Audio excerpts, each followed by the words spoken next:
All right. We're so happy that you're here. And when we were trying to put this panel together, I kind of had my dream team in my mind, and then I got it. So, hello, dream team. My name is Candice Czubernat, and very quickly, I'm the founder of the Christian Closet. We're a team of 8 people, which include Aaron and Matt at the end, and we do online counseling and coaching and spiritual direction and Enneagram coaching. So we get to meet with people all over the world as they process what it's like to be LGBTQ and Christian. I also am married to my wife. We've been together 15 years and we have 2 kids. So follow me on Instagram if you want to see them growing up and our new puppy, who is adorable. So we're going to do real quick intros. You guys can do your own intro. Starting with you, Aaron. I'm Aaron Brown. That's Mike is loud. I'm a psychiatrist. I live in Dallas, Texas. I also pastor a really small church in a small Texas town called Sherman, Texas. I recently got engaged on Christmas to that beautiful man sitting there in the front row.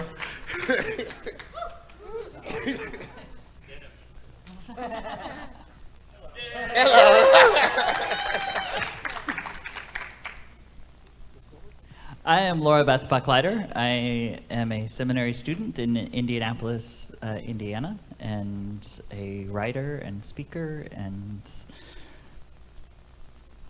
here, all the things. I'm Austen Hartke, and we should do our pronouns too.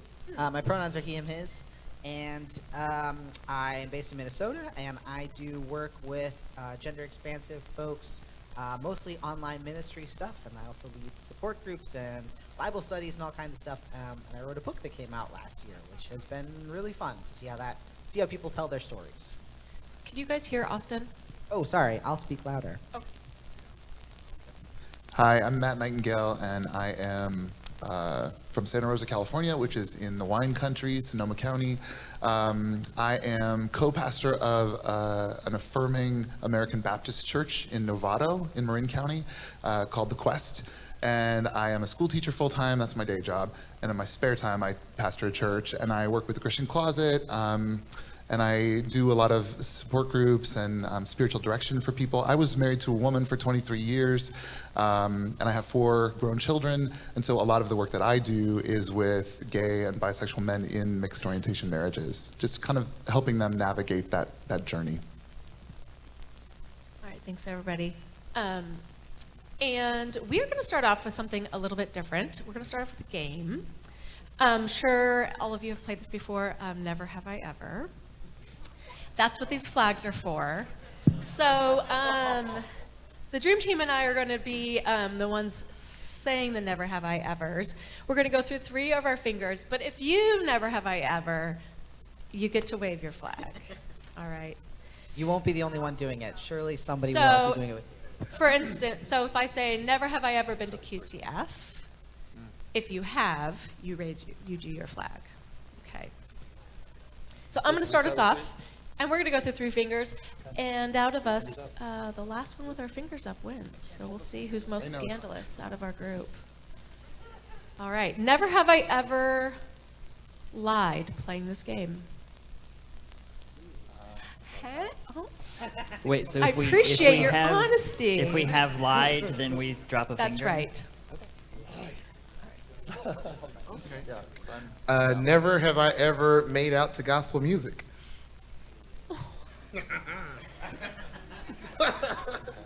Winner. Oh! I'm impressed. Oh, so many times.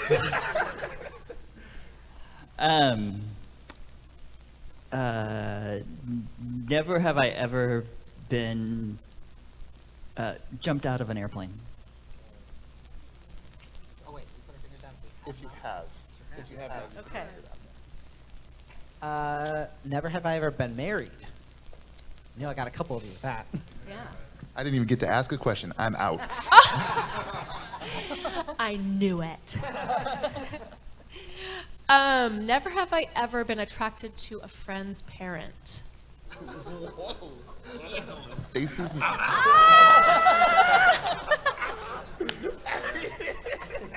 Oh! Go ahead. Are you out? I'm out. Oh, that was fast. That one took Yeah. him out. I didn't expect to make it 2 rounds. I gotta be honest.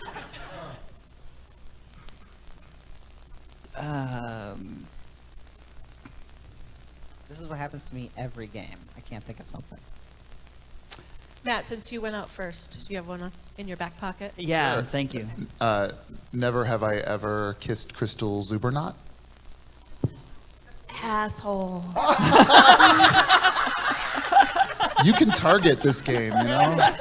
You can target. That's my wife's name, if you haven't picked up on that.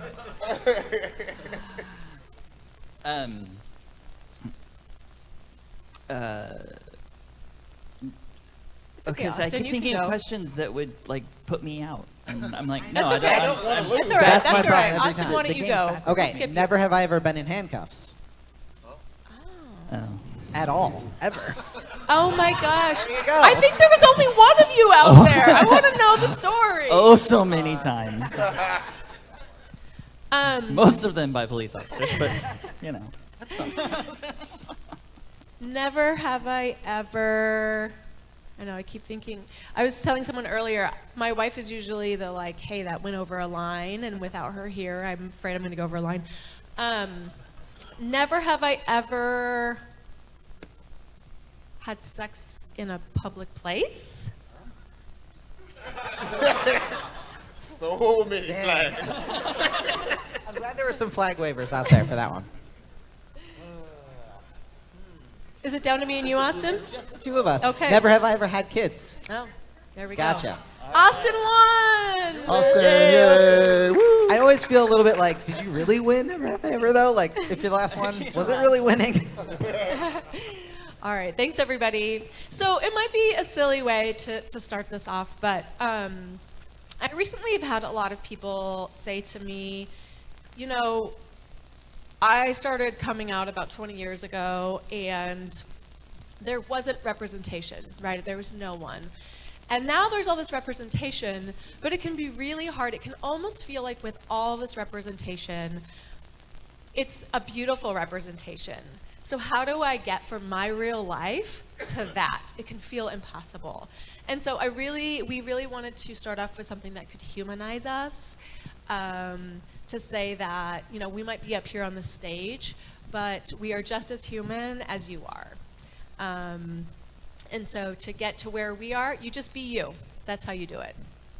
We're going to start off with some intro questions. I wanted to start with you, Aaron, a little bit to get to know each of you. So, Aaron, I want to know, what has it been like to date as a gay man, to date as a black man, to be newly engaged, and to go through the process of, I don't know, premarital counseling, those kinds of things. What was that like for you? Good Lord. Okay, so dating for me was really different because I was pretty happy single until I really decided to come out to myself and then come out. And at that point, I was like, if I'm coming out, I'm going all in, I'm dating. But I had a lot of fear because I grew up in a very, I don't want to say very, but sexually conservative household.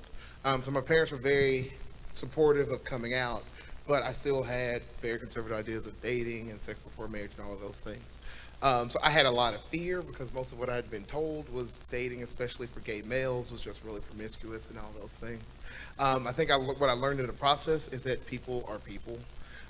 People enjoy each other. People want to be loved. They want to be valued for being humans. And so that means you can make dating whatever you want it to be. So I had to figure out what I valued, what I wanted out of a relationship, and then I just sought that. And what I found out is in dating, that works really well. I just go in knowing what you want from a relationship instead of going in just trying to figure out what it's about. So we're at the point now of getting engaged. We have actually been in premarital counseling now for a couple of months. I think what you'll find in pairing off and in an attachment that everything that went poorly in attachment when you were growing up will come out in your new relationship. So learning to be aware of what things are happening between us and what things are a reflection of how I grew up is really important. So do I have trust issues with this person, or is this just strictly a reflection of abandonment issues I had growing up, or my relationship with my father, my relationship with my mother? And then in that way, your relationship now can become something that heals you. It becomes a safe place where you start to feel whole, where you start to feel completely accepted, completely known, completely loved, because you can move past old traumas into this new relationship. Man, that is so beautiful. Laura Beth, I'm wondering if you could talk a bit about deconstruction. I think most of us who are queer had to deconstruct in some way.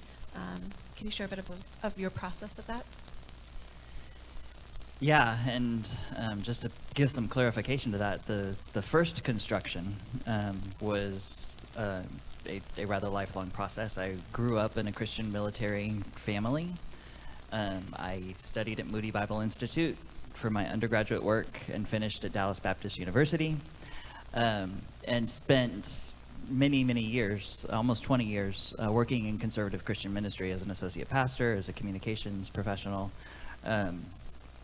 and was very, very much embedded in that space, to the extent that when, kind of reflecting off what some of the parents shared this morning, when my oldest child came out to me as bisexual and I was still in that phase, it did not go well.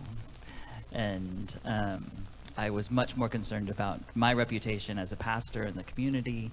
I was more concerned about her reputation than I was about her attraction or her feeling or her well-being at that point. And so it took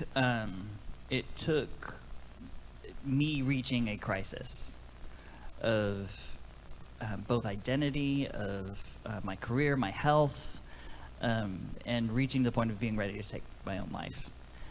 And then being in therapy for that, and looking at a marriage that was deteriorating, challenging relationships with my children, challenging relationships in the church, and looking at the therapist and saying, I don't have the faith to process all this. My faith is not big enough to process all this, were my exact words. And her response was, maybe it isn't your faith that's not big enough, but your idea of God that's too small. And so I realized at that point I had been taught that I have this God-shaped hole in my heart, and that only a relationship with God can fill that. And actually that's something that I still believe is true. I believe God, however we see God, created us to be in relationship with them. But what I realized is that in my teaching, in my learning, my education, I had, in order to fill the God-shaped hole in my heart, I created a God-shaped box in my head. And so to let God out of the box literally meant taking it apart panel by panel. To let God get bigger and more beautiful and more bold. To see God as the creative being that God is. And in doing that, was able to embrace myself. Was able to see myself not as a mistake, but as a creation. A very intentional, a very beautiful creation of God. And from that point, I changed doctors, I changed my direction. I came out to my wife at the time, I came out to my parents. Health issues started to be resolved because we started asking questions more honestly, and relationships started to be resolved, albeit not always positively. It ended in a divorce. However, the authenticity that led to that was more liberating than the context of the marriage had been. So the deconstruction process really started with me getting out of the way. I started studying the Bible again, and I always say I follow the same methods of Bible study that I was taught in my undergrad work now that I'm in seminary. But I set aside the conclusions that I was told to come to. And I let the words, I let the text, I let the study process, the contextualization, the historical context speak for itself. And I'm open to wherever those go, even if it means ending in a mystery. Even if it means the study process doesn't produce a solid, clear answer. Wow. It's really beautiful. I actually had not heard all of that, so thanks. Austen, I'm wondering if you could share a bit about the intersections of coming out as trans, starting hormones, how that intersects with your mental health. Yeah, it wasn't something that I had really connected until we talked kind of in preparation for this panel, that I realized that a lot of the questions and fears that I had around taking medication for mental health were the same as I had as starting hormone therapy. So I've been on medication for an anxiety disorder since, it's been like 10 years now. And the deciding to go on medication for my mental health was something that felt like it conflicted with what I'd been taught about faith, because, God will cure you if you just pray hard enough. And that's not how mental health works. And so for me, just figuring out mental anxiety and depression are things that run in my family. I come by them honestly, genetically. And so that was a good thing in that it meant that my mom could tell me a little bit about her experience. And one of the things that she said was, or that she taught me, was that you have to be aware of ways that mental illness can cause disruption in your everyday life. Everybody has things that are hard to deal with, but when it gets to the point where your mental health is so bad that you can't go about your daily life, that's a point where you need to ask for help. And having her tell me that was really, really helpful. It helped me when I was in college and started having panic attacks to be oh, maybe I need to get some help for this. But my concerns about going on meds were about I don't know how, the lines that we draw within Christianity about how you're allowed to change your body seem very wishy-washy. We're allowed to get glasses, we're allowed to have our tonsils out, we're not allowed to take medications, we're not allowed to take hormones. What is birth control okay? We don't know. There are the lines around how we're allowed to change things with our bodies for our health is a complicated thing. And so my questions around, is it okay for me to start medication for my mental health, came down to, am I going to be able to live in a way that is healthy for me and in ways where I can do good things for other people? I couldn't do that while I was constantly having panic attacks. So for me, that kind of helped me make the choice about starting to take medication for my anxiety disorder. I had to kind of go through a similar process in deciding to start hormones when I decided to start transitioning. There's a kind of the side B version for trans folks tends to be, it's okay to be trans, you just can't transition. That's kind of the equivalent within the argument or conversation around trans folks and trans identities. And so for me, it was okay, well, I finally accepted that I'm trans, but I just can't do anything about it. I can't transition, I can't there are certain lines that I can't cross, and hormones, it seemed were one of those lines. And it got to the same place where it was I cannot live healthily and love God and love my neighbor and be alive without this helpful medication. And so for me, it kind of came down to the same thing in both cases, which was really interesting and not something I'd connected till we started talking about this. So I'm grateful for that. Thank you for sharing. Matt, I know that you've done a lot to find freedom in your life, but I wonder if you could talk a bit about grief and regret. Sure. Yeah, my story is one of evolution. I came out to my wife after 8 years of marriage, way back in 2002. But I didn't come out to come out. I came out to get healed and to get fixed and to make all of this okay again. And I found all kinds of support and encouragement in that journey. It was really, at the time, a pretty miraculous thing. My church leadership, I was a full-time music minister in a non-affirming evangelical church.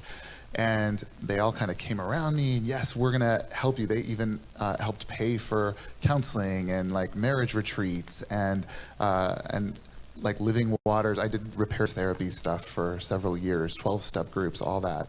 And at the time, I was so hopeful and encouraged, like, yes, I'm gonna do this. I'm doing the right thing for God and for my wife and for my kids, for my church, for the world, you know. And I just thought this was right. But over 15 years then of trying to walk this out faithfully, I found myself becoming less and less able to be a healthy human being.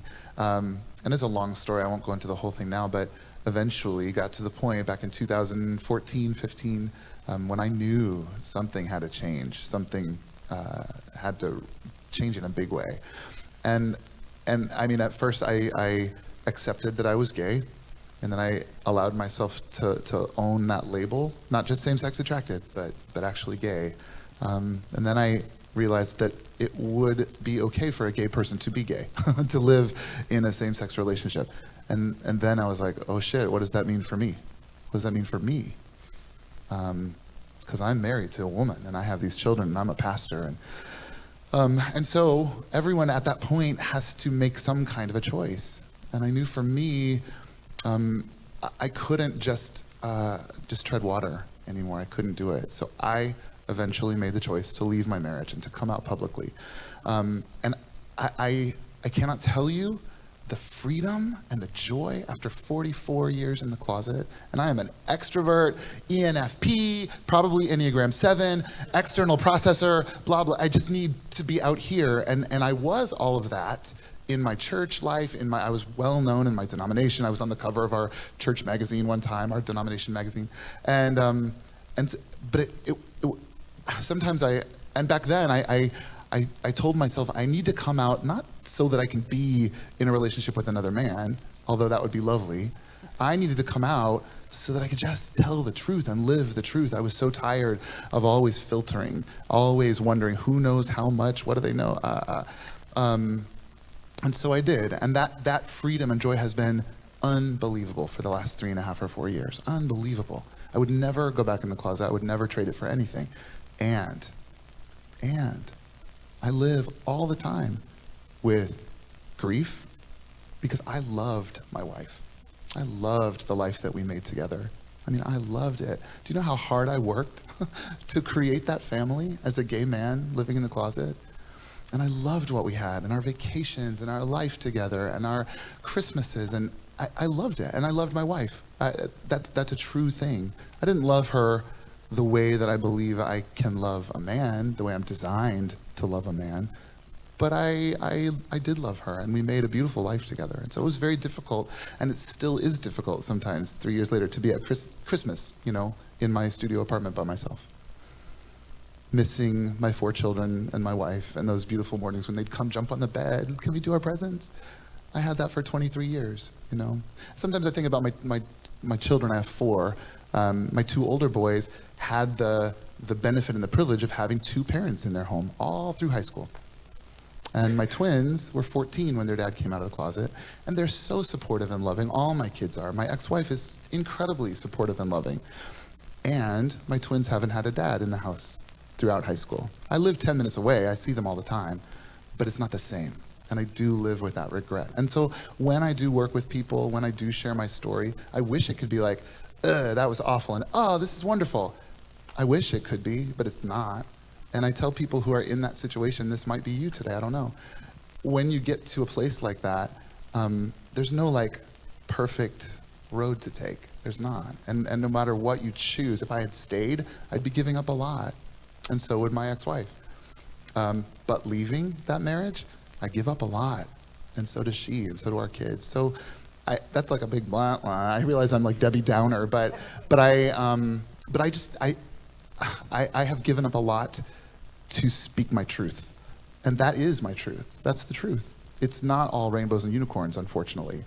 But I wouldn't trade that, because the joy, the deep joy of living authentically, never ever having to tell a lie again. I'll never forget the day I woke up after the big email had gone out to our whole church, Saturday morning, I wake up and it hit me, boom. You know how like something big that happened yesterday hits you in the morning? And I just went, this huge grin broke out over my face, and I thought, I never have to lie again. Never, ever. All I have to do from here on out is tell the truth. So yes, it's hard. Yes, it's sad. And that joy is real. Cool. Thanks for speaking to that. So we have some prearranged questions, but we wanted to make sure that there was time for you, if any of you had some specific questions for specific people up here or just in general. So now is an open time to ask those questions. Okay, great. Right here. You know what, I'm realizing we don't have a microphone down there. So, okay.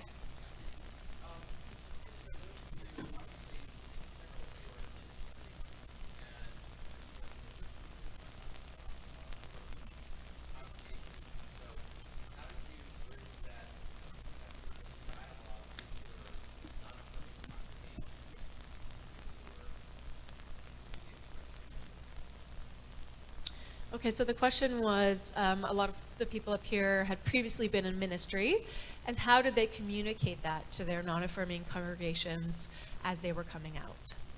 Oh.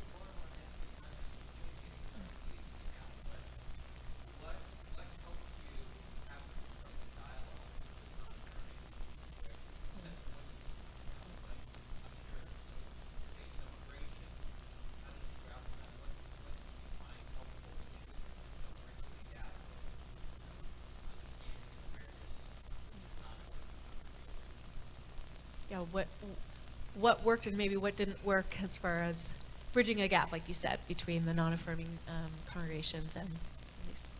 Anybody want to share? Yeah, I think when I first started this journey, I was actually helping on a church plant, and that community went away. And I spent about a year without a spiritual family. And it actually wasn't until this conference in Houston that I realized, wait a second, there could be a future in this. And I started re-engaging in churches and in ministry. And eventually connected with churches, specifically a large Baptist church in Dallas that was going through the process of discernment. And I started talking with our pastors and talking with people that were on this discernment committee. And I started to go in there. I started working with the Reformation Project about the same time. And so I was studying all the scripture again. I was learning how to study more effectively. And I went in initially with an attitude to win. I had all the arguments, I had all the language, I had all the contextual issues for all the clobber verses and some extra verses just for fun. But what I quickly realized was that wasn't people's issues. And Mark Wingfield, who's presenting later today, will tell you anyone who's really studied theology, really studied doctrine, gets this.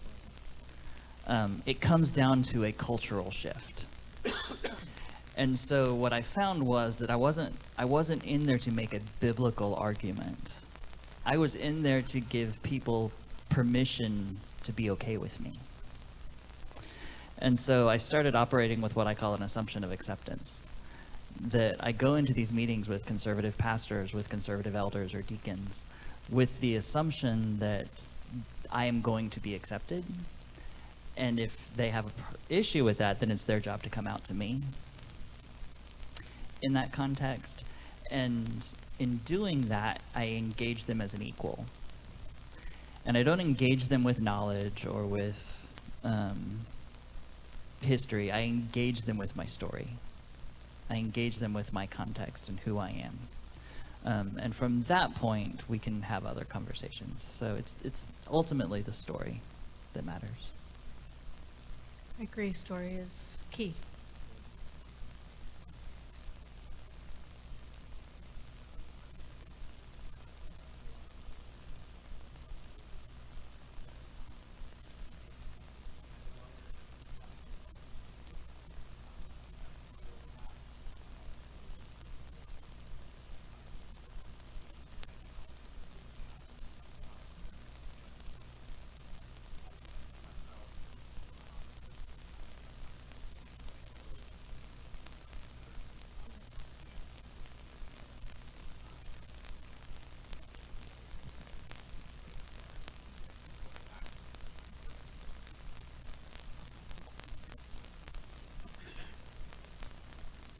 Yeah, I just want to repeat a little bit so everyone can hear. So the question was around religious trauma, and essentially to even come to something like QCF engages that trauma, right? And so it looked like you were about to speak to that, Aaron. I totally understand that relationship. Um, because for me, I had a lot of fear. Uh, what, how people responded to me coming out made me realize a lot of things, not just about people, but about my own beliefs in Christianity. Um, and what is it that I believe that would cause people to treat me like this? And have I been a part of a religion and a teaching and a doctrine that would cause other people to hate someone else? And it caused me to just rethink everything. And do I even feel comfortable identifying as a Christian if this is how I'm treated and how Christians are willing to treat other people in the name of God, especially?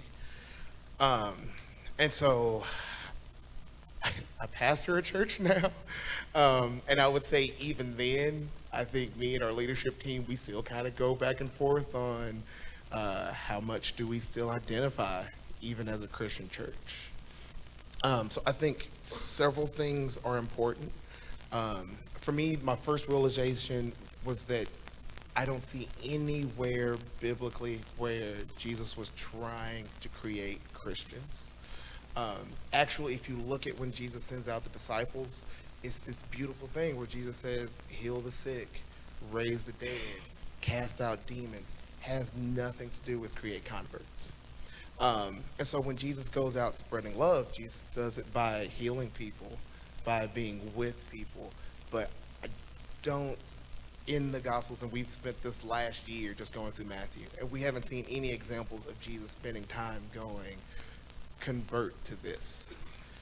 Jesus' love was just great and is universal. And if you think about God as creator of the world, then you're looking at a God where we're all God's children. We can't help but to be all God's children. And so for me, what gave me a lot of peace was separating some of what I was taught as far as Christianity from who God can be. So can God love all of God's children? Of course.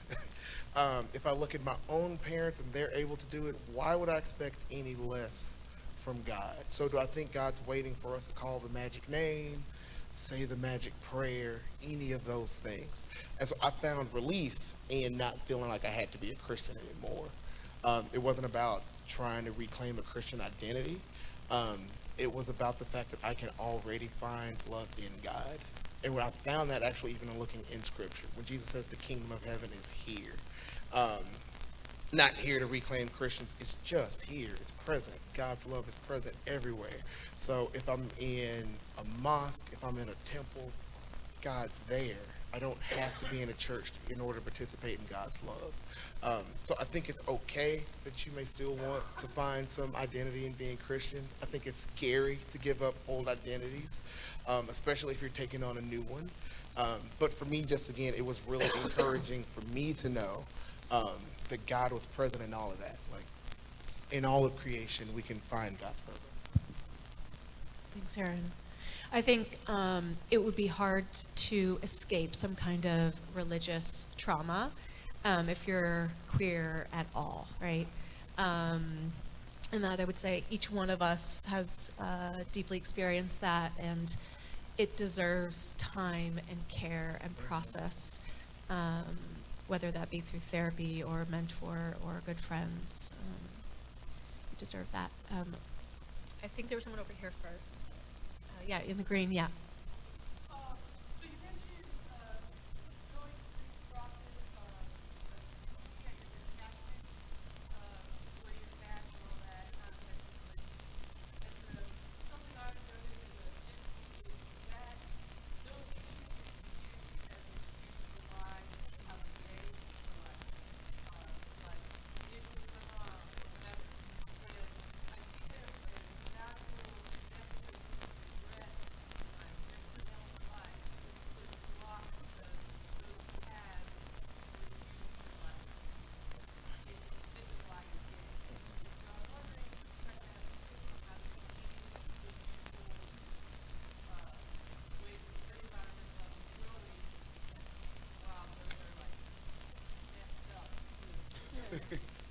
That's such a good question. The question essentially is like, I'm sure a lot of us, any kind of mental health issue or attachment issue, I know as a lesbian, I think we're all codependent. Yeah, U-Haul. I don't know, give it a try. Codependency's not that bad. Coming from a therapist. JK. And so those things have been used to prove that being LGBTQ is bad or wrong, that you need to heal through those, and then you'll be healed from being queer. So, anybody? The image that came to mind as you were talking is my relationship with pineapple. Bear with me. Fruit? When I was young, I was given pineapple out of a can, and it was awful, and it was bitter, and I had no healthy concept with pineapple. And then I tried it on a pizza. Yes. And you can fight me on this, but pineapple on a pizza is awesome. I support you fully. And I had to reevaluate my relationship with pineapple. And I think some of those methodologies, even that phrase that I used earlier, the God-shaped hole in my heart, I walked away from that for a while because that came out of that toxic purity evangelical culture that I had grown up and been trained in. And I can still remember a day sitting on the boat I lived on in Texas when I thought, you know what, that's still true. That still fits with my progressive theology and understanding about God.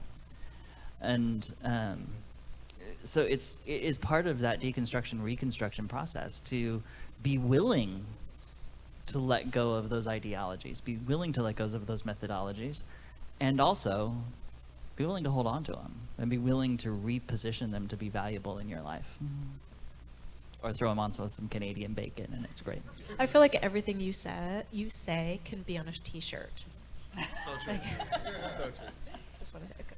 I think one of the things that has been helpful for me is thinking about how metaphors work, because this is another stay with me, because I think like for trans folks too, there's a complicated factor where we actually do like if you want to transition, you do get diagnosed with a mental disorder of having gender dysphoria, and so it's like people will point to that and be like, well, you have a mental disorder, that's what's wrong with you if you just fix the mental disorder. So it's a very complicated thing that has to do with just how our medical system works in the US.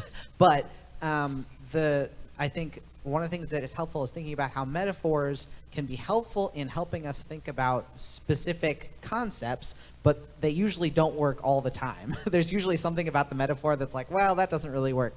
Like thinking about for instance, the passage that we're using for this conference from Corinthians about like the body, right? The body metaphor that Paul uses is super helpful to think about like how we're all necessary and we're all together in one body. However, realistically, we know that some of us have to get our appendixes out, and that is somewhat of time, like that is a time when you have to get rid of a piece of your body, right? So like we recognize that the metaphor is not perfect. And I think sometimes it's the same way when it comes to things like recognizing frameworks that are helpful in some ways and not helpful in others. You just have to recognize like the metaphor is limited and it doesn't have to work completely 100% all the time, and that's okay. That's so good. Yeah. And Candice, you know, no medical professional in the last 50 years is holding to this idea. Like, it was a hypothesis about maybe this is how this came to be, and it was just proven false, and everyone's dropped it. So I think we hear a lot of things in the church world. I just had a friend come to me asking me if her husband had an emotional affair, and I was like, you realize emotional affairs don't exist in like real psychological places. And so some of it is just know that like professionally and scientifically and what people are looking into, people aren't still holding to those ideas. Like, it was tested and it's been dropped. Did you tell people what you do for a living? I am a psychiatrist, yes. Okay, I couldn't remember if I that am was part Dr. of your- Aaron Brown. Yeah, that's important. So when he says things like this, I stop and listen. I just Sorry I didn't call you doctor previously. Yes.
Yeah. Words of hope. I know it's not easy for those of us in America, and yet it is a whole other level in other places in the country, including Australia. So what a great question. Words of hope.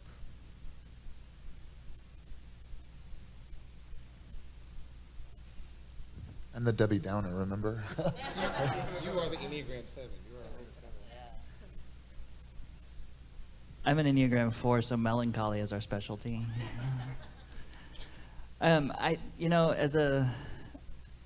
One of my several diagnoses is complex PTSD, and it's the result of multiple traumas.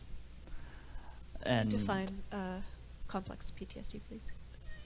yeah, essentially, it's I'm doing that with 3 trained counselors and professionals on the stage. It is prolonged exposure to trauma, as opposed to an individual event, and so I think at some point I found hope in the fact that I've survived, and I think every battle, every trauma that has come my way, to the extent now that for me to be traumatized by something new, I'm not sure what that would be. Not saying that it can't happen, but because I know. I don't believe, it's not a maybe, I know that mentally, physically, emotionally, I can emerge from a trauma on the other side. Not without cost to me personally, or to those around me, but that I can emerge. And that not only can I can emerge stronger for the journey. And so the words as they're coming out of my mouth feel a little weak in terms of empathy and compassion to somebody who is going through those types of things. I can relate to it with every new bathroom bill that gets introduced, and you multiply the national scene by 50 states across the country, and there's always something, that we're doing. So, I think that's what I've got. Mine is always just Mr. Rogers and look for the helpers. That's just like when I'm talking with like the groups of trans Christians that I work with, that pretty much a couple of times a month we hear about a new trans person that has been murdered, almost always trans women of color. And to have those folks say, what if I'm the next one, is really rough. It's a question that we ask. And every time we remind each other to look for the people that are helping, look for the people that are helping in the situation, and know that the people that are helping outnumber the people that are hating. And so sometimes being able to point those out to each other can be helpful. And I think all the great stories of Scripture is about God standing with a persecuted minority, which I just love. Like, you start with the Exodus story, and it's God standing with the slaves. Then Jesus comes in, and Jesus starts with, blessed are the poor. Like, blessed are the meek, blessed are the lowly. Like, it's over and over again, like God showing us over and over that he stands with the persecuted minority. And so sometimes what really gives me hope is when I feel persecuted, when I feel like people want to just work against my own ability to just live and have dignity, is that Jesus came and said, yeah, and I stand with all of these people, even down to being crucified for it. So I always find hope in that, because I think that is the hope of the gospel, that God is redeeming all of humanity by standing with the people who are being persecuted and reversing those power structures. And Aaron, I'm so glad you said that about the Beatitudes, because I was going to say, I thought of something hopeful. I did a lot of... Our work here is done. What's that? Our work here is done. Yes. Yeah. I thought a lot throughout the month of December about Advent and what that means for Christians, and it's kind of like this hope that we maybe have not realized, but we hold on to through the darkness, believing that there is light at the end of the tunnel. And there was a song I actually experienced. Music for me is so helpful. It's so sometimes soothing and encouraging. And there's a song, I'm always on the lookout, because I'm a music minister in my church, for worship songs that I can still sing, worship songs that I can offer to my community. And I found one at New Abbey in Pasadena, Candice's church. I was down there in October, and I heard a song called "The Kingdom Is Yours" by a group called Common Hymnal. And if you haven't heard it, it's just beautiful. And the chorus says, it's kind of is a modern take on the Beatitudes. And then it says, "The kingdom is yours, the kingdom is yours. Hold on a little more. This is not the end. Hope is in the Lord. Keep your eyes on him."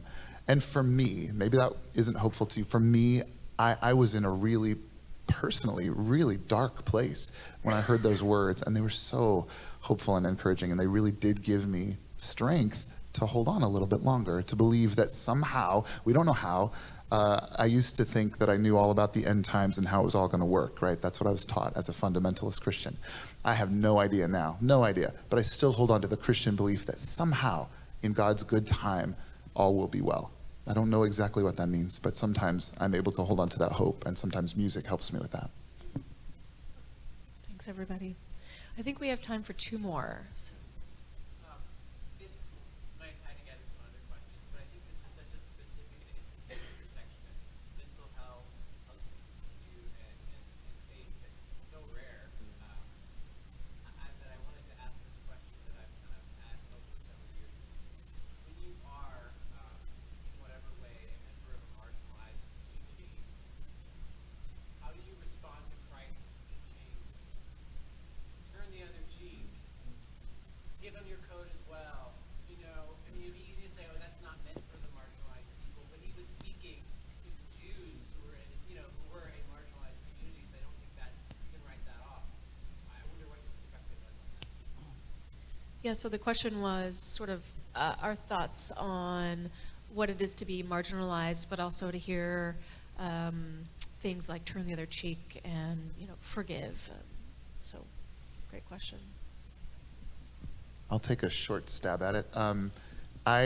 When I came out, I did have to leave. You were asking about church ministry, so I had to leave my non-affirming denomination, and I had been a credentialed minister for 16 years in the Evangelical Covenant Church, and it was very painful. But I chose, rather than stay and make them fire me and make a big deal out of it, I chose to resign, honestly, intentionally, so that I could remain in relationship with these people that I loved so much, and so that I would have an opportunity to speak into their lives and to be visible as an openly gay Christian man now. And I have found, and again, this is not because I'm so great or anything, but I feel like it's an intersection of my personal experiences and my temperament.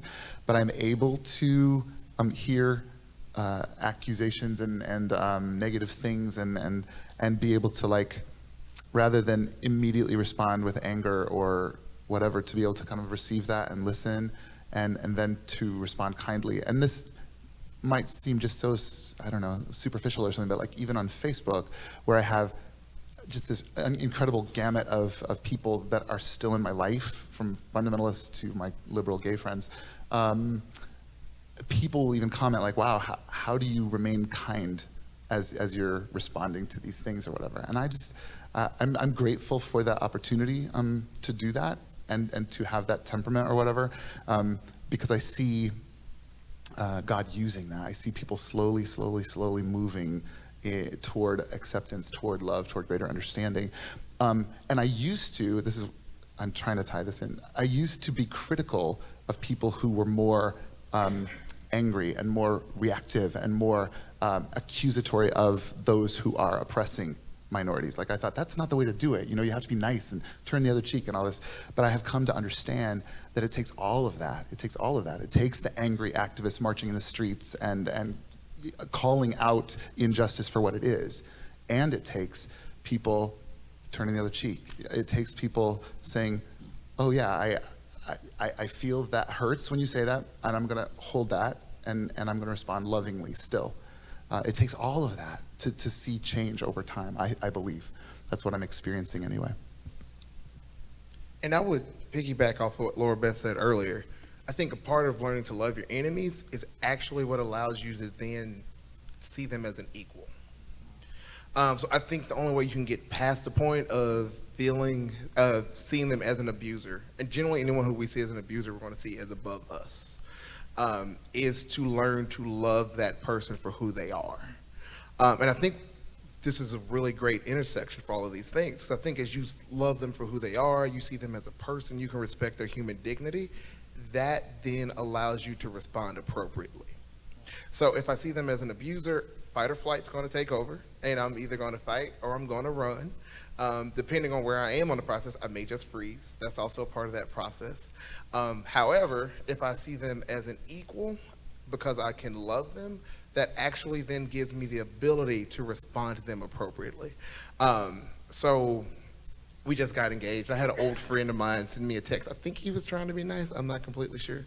But if I don't see him as an equal, if I see him as an abuser, then I get worked up, all of those things. Whereas I can love him for who he is and see him as an equal, and I just responded like, that's not how any of this works. Like, you have a wife, you had to propose. We got to talk it out and see how we wanted to do it, because I get to do that. And love allows you to do that. Sometimes out of love, I protect other people who I love. So I protest. I work against things that I see as harmful to me because I also love myself. But I think in love, I can respond appropriately because I don't have the same fight or flight response. But I would also say, be patient with yourself, because that's a process. And I think that's the hard part.